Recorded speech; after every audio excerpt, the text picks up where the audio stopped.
Hi. The name that my parents gave me, and what most people in this world refer to me as, is Luke. But there's a very small few in this world who call me Frogga.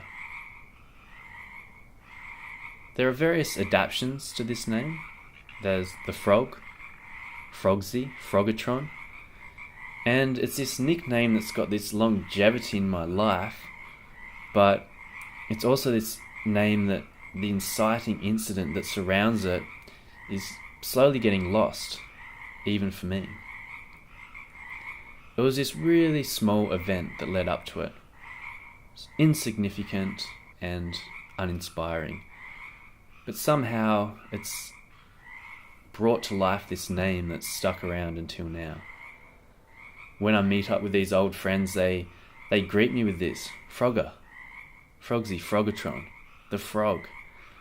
And those that are new to my life and unaware of this name have this puzzled look.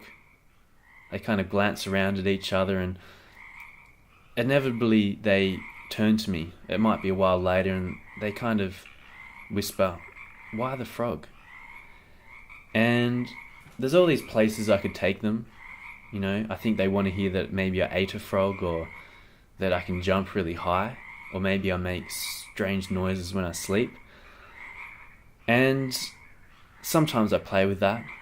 You want your nickname to have this crazy story behind it, but really it all goes back to this day where the incident was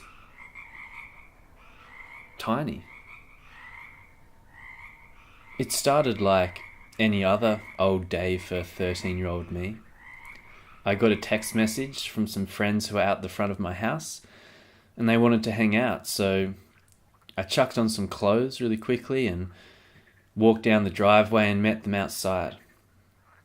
And I remember as soon as I got there, my friend just had this look on his face, and he kind of looked me up and down, and before we'd got really gone anywhere or said anything, he just said, "Whoa, you're wearing all green."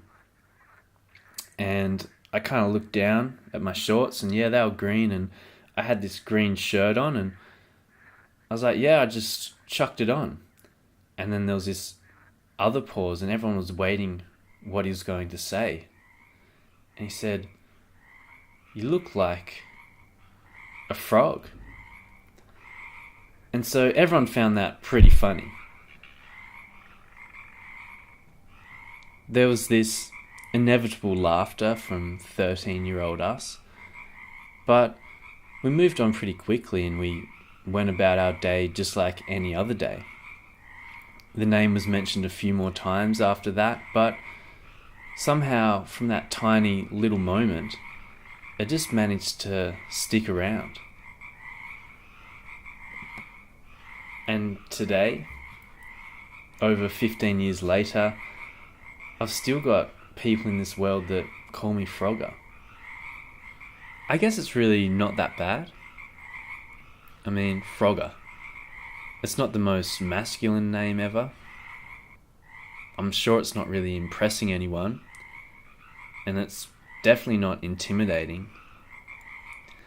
But when I look back, kids can be mean. Kids can be super, super mean. And when I think about some of the nicknames that people got in high school, it makes me shudder. They were horrific.